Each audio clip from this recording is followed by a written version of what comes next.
Chapter 6. Pearl. We have as yet hardly spoken of the infant, that little creature, whose innocent life had sprung, by the inscrutable decree of Providence, a lovely and immortal flower, out of the rank luxuriance of a guilty passion. How strange it seemed to the sad woman, as she watched the growth, and the beauty that became every day more brilliant, and the intelligence that threw its quivering sunshine over the tiny features of this child. Her Pearl, for so had Hester called her, not as a name expressive of her aspect, which had nothing of the calm, white, unimpassioned luster that would be indicated by the comparison. But she named the infant Pearl, as being of great price, purchased with all she had, her mother's only treasure. How strange, indeed! Man had marked this woman's sin by a scarlet letter, which had such potent and disastrous efficacy that no human sympathy could reach her, save it were sinful like herself. God, as a direct consequence of the sin which man thus punished, had given her a lovely child, whose place was on that same dishonored bosom, to connect her parent forever with the race and descent of mortals, and to be finally a blessed soul in heaven. Yet these thoughts affected Hester Prynne less with hope than apprehension. She knew that her deed had been evil. She could have no faith, therefore, that its result would be good. Day after day she looked fearfully into the child's expanding nature, ever dreading to detect some dark and wild peculiarity that should correspond with the guiltiness to which she owed her being. Certainly there was no physical defect. By its perfect shape, its vigor, and its natural dexterity in the use of all its untried limbs, the infant was worthy to have been brought forth in Eden, worthy to have been left there to be the plaything of the angels after the world's first parents were driven out. The child had a native grace, which does not invariably coexist with faultless beauty. Its attire, however simple, always impressed the beholder as if it were the very garb that precisely became it best. But little Pearl was not clad in rustic weeds. Her mother, with a morbid purpose that may be better understood hereafter, had bought the richest tissues that could be procured, and allowed her imaginative faculty its full play in the arrangement and decoration of the dresses which the child wore before the public eye. So magnificent was the small figure when thus arrayed, and such was the splendor of Pearl's own proper beauty, shining through the gorgeous robes, which might have extinguished a paler loveliness, that there was an absolute circle of radiance around her on the darksome cottage floor. And yet a russet gown, torn and soiled with the child's rude play, made a picture of her just as perfect. Pearl's aspect was imbued with a spell of infinite variety. In this one child there were many children, comprehending the full scope between the wildflower prettiness of a peasant baby, and the pomp, in little, of an infant princess. Throughout all, however, there was a trait of passion, a certain depth of hue, which she never lost, and if in any of her changes she had grown fainter or paler, she would have ceased to be herself, it would have been no longer Pearl. This outward mutability indicated, and did not more than fairly express, the various properties of her inner life. Her nature appeared to possess depth, too, as well as variety, but, or else Hester's fears deceived her, it lacked reference and adaptation to the world into which she was born. The child could not be made amenable to rules.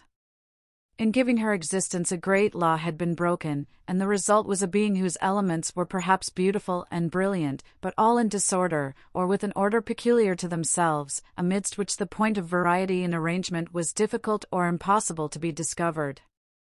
Hester could only account for the child's character, and even then most vaguely and imperfectly, by recalling what she herself had been during that momentous period, while Pearl was imbibing her soul from the spiritual world, and her bodily frame from its material of earth. The mother's impassioned state had been the medium through which were transmitted to the unborn infant the rays of its moral life, and, however white and clear originally, they had taken the deep stains of crimson and gold, the fiery luster, the black shadow, and the untempered light of the intervening substance. Above all, the warfare of Hester's spirit at that epoch was perpetuated in Pearl. She could recognize her wild, desperate, defiant mood, the flightiness of her temper, and even some of the very cloud shapes of gloom and despondency that had brooded in her heart. They were now illuminated by the morning radiance of a young child's disposition, but, later in the day of earthly existence, might be prolific of the storm and whirlwind. The discipline of the family in those days was of a far more rigid kind than now. The frown, the harsh rebuke, the frequent application of the rod, enjoined by scriptural authority, were used, not merely in the way of punishment for actual offenses, but as a wholesome regimen for the growth and promotion of all childish virtues. Hester Prynne, nevertheless, the loving mother of this one child, ran little risk of erring on the side of undue severity. Mindful, however, of her own errors and misfortunes, she early sought to impose a tender but strict control over the infant immortality that was committed to her charge. But the task was beyond her skill.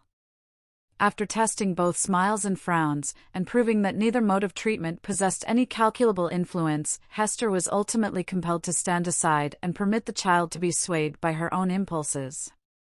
Physical compulsion or restraint was effectual, of course, while it lasted. As to any other kind of discipline, whether addressed to her mind or heart, little Pearl might or might not be within its reach, in accordance with the caprice that ruled the moment. Her mother, while Pearl was yet an infant, grew acquainted with a certain peculiar look that warned her when it would be labor thrown away to insist, persuade, or plead. It was a look so intelligent, yet inexplicable, perverse, sometimes so malicious, but generally accompanied by a wild flow of spirits, that Hester could not help questioning at such moments whether Pearl was a human child. She seemed rather an airy sprite, which, after playing its fantastic sports for a little while upon the cottage floor, would flit away with a mocking smile. Whenever that look appeared in her wild, bright, deeply black eyes, it invested her with a strange remoteness and intangibility. It was as if she were hovering in the air, and might vanish, like a glimmering light that comes we know not whence and goes we know not whither. Beholding it, Hester was constrained to rush towards the child, to pursue the little elf in the flight which she invariably began, to snatch her to her bosom with a close pressure and earnest kisses, not so much from overflowing love as to assure herself that Pearl was flesh and blood, and not utterly delusive. But Pearl's laugh, when she was caught, though full of merriment and music, made her mother more doubtful than before. Heart-smitten at this bewildering and baffling spell, that so often came between herself and her sole treasure, whom she had bought so dear, and who was all her world, Hester sometimes burst into passionate tears. Then, perhaps, for there was no foreseeing how it might affect her, Pearl would frown, and clench her little fist, and harden her small features into a stern, unsympathizing look of discontent. Not seldom she would laugh anew, and louder than before, like a thing incapable and unintelligent of human sorrow. Or, but this more rarely happened, she would be convulsed with rage of grief and sob out her love for her mother in broken words, and seem intent on proving that she had a heart by breaking it. Yet Hester was hardly safe in confiding herself to that gusty tenderness. It passed as suddenly as it came. Brooding over all these matters, the mother felt like one who has evoked a spirit, but, by some irregularity in the process of conjuration, has failed to win the master-word that should control this new and incomprehensible intelligence. Her only real comfort was when the child lay in the placidity of sleep. Then she was sure of her, and tasted hours of quiet, sad, delicious happiness, until, perhaps with that perverse expression glimmering from beneath her opening lids, little Pearl awoke. How soon, with what strange rapidity, indeed, did Pearl arrive at an age that was capable of social intercourse beyond the mother's ever-ready smile and nonsense words. And then what a happiness would it have been could Hester Prynne have heard her clear, bird-like voice mingling with the uproar of other childish voices, and have distinguished and unravelled her own darling's tones, amid all the entangled outcry of a group of sportive children. But this could never be. Pearl was a born outcast of the infantile world. An imp of evil, emblem and product of sin, she had no right among christened infants. Nothing was more remarkable than the instinct, as it seemed, with which the child comprehended her loneliness, the destiny that had drawn an inviolable circle round about her, the whole peculiarity, in short, of her position in respect to other children. Never since her release from prison had Hester met the public gaze without her. In all her walks about the town, Pearl, too, was there, first as the babe in arms, and afterwards as the little girl, small companion of her mother, holding a forefinger with her whole grasp, and tripping along at the rate of 3 or 4 footsteps to one of Hester's. She saw the children of the settlement on the grassy margin of the street, or at the domestic thresholds, disporting themselves in such grim fashions as the puritanic nurture would permit, playing at going to church, perchance, or at scourging Quakers, or taking scalps in a sham fight with the Indians, or scaring one another with freaks of imitative witchcraft. Pearl saw, and gazed intently, but never sought to make acquaintance. If spoken to, she would not speak again. If the children gathered about her, as they sometimes did, Pearl would grow positively terrible in her puny wrath, snatching up stones to fling at them, with shrill, incoherent exclamations that made her mother tremble, because they had so much the sound of a witch's anathemas in some unknown tongue. The truth was, that the little Puritans, being of the most intolerant brood that ever lived, had got a vague idea of something outlandish, unearthly, or at variance with ordinary fashions, in the mother and child, and therefore scorned them in their hearts, and not unfrequently reviled them with their tongues. Pearl felt the sentiment, and requited it with the bitterest hatred that can be supposed to rankle in a childish bosom. These outbreaks of a fierce temper had a kind of value, and even comfort for the mother, because there was at least an intelligible earnestness in the mood, instead of the fitful caprice that so often thwarted her in the child's manifestations. It appalled her, nevertheless, to discern here, again, a shadowy reflection of the evil that had existed in herself. All this enmity and passion had Pearl inherited, by inalienable right, out of Hester's heart. Mother and daughter stood together in the same circle of seclusion from human society, and in the nature of the child seemed to be perpetuated those unquiet elements that had distracted Hester Prynne before Pearl's birth, but had since begun to be soothed away by the softening influences of maternity. At home, within and around her mother's cottage, Pearl wanted not a wide and various circle of acquaintance. The spell of life went forth from her ever-creative spirit, and communicated itself to 1,000 objects, as a torch kindles a flame wherever it may be applied. The unlikeliest materials, a stick, a bunch of rags, a flower, were the puppets of Pearl's witchcraft, and, without undergoing any outward change, became spiritually adapted to whatever drama occupied the stage of her inner world. Her one baby voice served a multitude of imaginary personages, old and young, to talk withal. The pine trees, aged, black, and solemn, and flinging groans and other melancholy utterances on the breeze, needed little transformation to figure as Puritan elders. The ugliest weeds of the garden were their children, whom Pearl smote down and uprooted most unmercifully. It was wonderful, the vast variety of forms into which she threw her intellect, with no continuity, indeed, but darting up and dancing, always in a state of preternatural activity, soon sinking down, as if exhausted by so rapid and feverish a tide of life, and succeeded by other shapes of a similar wild energy. It was like nothing so much as the phantasmagoric play of the northern lights. In the mere exercise of the fancy, however, and the sportiveness of a growing mind, there might be a little more than was observable in other children of bright faculties, except as Pearl, in the dearth of human playmates, was thrown more upon the visionary throng which she created.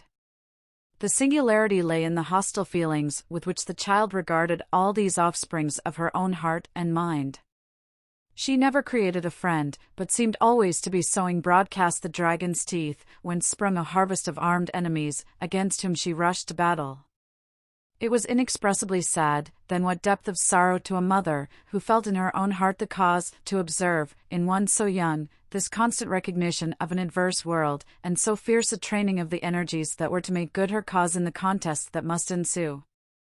Gazing at Pearl, Hester Prynne often dropped her work upon her knees, and cried out with an agony which she would fain have hidden, but which made utterance for itself betwixt speech and a groan, "O Father in heaven, if thou art still my Father, what is this being which I have brought into the world?" And Pearl, overhearing the ejaculation, or aware through some more subtle channel of those throbs of anguish, would turn her vivid and beautiful little face upon her mother, smile with sprite-like intelligence, and resume her play. One peculiarity of the child's deportment remains yet to be told. The very first thing which she had noticed in her life was, not the mother's smile, responding to it, as other babies do, by that faint, embryo smile of the little mouth, remembered so doubtfully afterwards, and with such fond discussion whether it were indeed a smile. By no means. But that first object of which Pearl seemed to become aware was, shall we say it, the scarlet letter on Hester's bosom. One day, as her mother stooped over the cradle, the infant's eyes had been caught by the glimmering of the gold embroidery about the letter, and putting up her little hand she grasped at it, smiling, not doubtfully, but with a decided gleam, that gave her face the look of a much older child. Then, gasping for breath, did Hester Prynne clutch the fatal token, instinctively endeavoring to tear it away, so infinite was the torture inflicted by the intelligent touch of Pearl's baby hand. Again, as if her mother's agonized gesture were meant only to make sport for her, did little Pearl look into her eyes, and smile. From that epoch, except when the child was asleep, Hester had never felt a moment's safety, not a moment's calm enjoyment of her. Weeks, it is true, would sometimes elapse, during which Pearl's gaze might never once be fixed upon the Scarlet Letter, but then, again, it would come at unawares, like the stroke of sudden death, and always with that peculiar smile and odd expression of the eyes. Once this freakish, elvish cast came into the child's eyes while Hester was looking at her own image in them, as mothers are fond of doing, and suddenly, for women in solitude, and with troubled hearts, are pestered with unaccountable delusions, she fancied that she beheld, not her own miniature portrait, but another face in the small black mirror of Pearl's eye. It was a face, fiend-like, full of smiling malice, yet bearing the semblance of features that she had known full well, though seldom with a smile, and never with malice in them. It was as if an evil spirit possessed the child, and had just then peeped forth in mockery. Many a time afterwards had Hester been tortured, though less vividly, by the same illusion. In the afternoon of a certain summer's day, after Pearl grew big enough to run about, she amused herself with gathering handfuls of wild flowers, and flinging them, one by one, at her mother's bosom, dancing up and down like a little elf whenever she hit the Scarlet Letter. Hester's first motion had been to cover her bosom with her clasped hands. But whether from pride or resignation, or a feeling that her penance might best be wrought out by this unutterable pain, she resisted the impulse, and sat erect, pale as death, looking sadly into little Pearl's wild eyes. Still came the battery of flowers, almost invariably hitting the mark, and covering the mother's breast with hurts for which she could find no balm in this world, nor knew how to seek it in another. At last, her shot being all expended, the child stood still and gazed at Hester, with that little laughing image of a fiend peeping out, or, whether it peeped or no, her mother so imagined it, from the unsearchable abyss of her black eyes. "Child, what art thou?" cried the mother. "Oh, I am your little Pearl," answered the child. But while she said it, Pearl laughed, and began to dance up and down with the humorsome gesticulation of a little imp, whose next freak might be to fly up the chimney. "Art thou my child, in very truth?" asked Hester. Nor did she put the question altogether idly, but, for the moment, with a portion of genuine earnestness, for, such was Pearl's wonderful intelligence, that her mother half doubted whether she were not acquainted with the secret spell of her existence, and might not now reveal herself. "Yes, I am little Pearl," repeated the child, continuing her antics. "Thou art not my child." "Thou art no Pearl of mine," said the mother half playfully, for it was often the case that a sportive impulse came over her in the midst of her deepest suffering. "Tell me, then, what thou art, and who sent thee hither." "Tell me, mother," said the child, seriously, coming up to Hester, and pressing herself close to her knees. "Do thou tell me." "Thy heavenly Father sent thee," answered Hester Prynne. But she said it with a hesitation that did not escape the acuteness of the child. Whether moved only by her ordinary freakishness, or because an evil spirit prompted her, she put up her small forefinger and touched the Scarlet Letter. "He did not send me," cried she, positively. "I have no heavenly Father." "Hush, Pearl, hush." "Thou must not talk so," answered the mother, suppressing a groan. "He sent us all into the world. He sent even me, thy mother. Then, much more thee. Or, if not, thou strange and elfish child, whence didst thou come? Tell me." "Tell me," repeated Pearl, no longer seriously, but laughing and capering about the floor. "It is thou that must tell me." But Hester could not resolve the query, being herself in a dismal labyrinth of doubt. She remembered, betwixt a smile and a shudder, the talk of the neighboring townspeople, who, seeking vainly elsewhere for the child's paternity, and observing some of her odd attributes, had given out that poor little Pearl was a demon offspring, such as, ever since old Catholic times, had occasionally been seen on earth, through the agency of their mother's sin, and to promote some foul and wicked purpose. Luther, according to the scandal of his monkish enemies, was a brat of that hellish breed, nor was Pearl the only child to whom this inauspicious origin was assigned among the New England Puritans.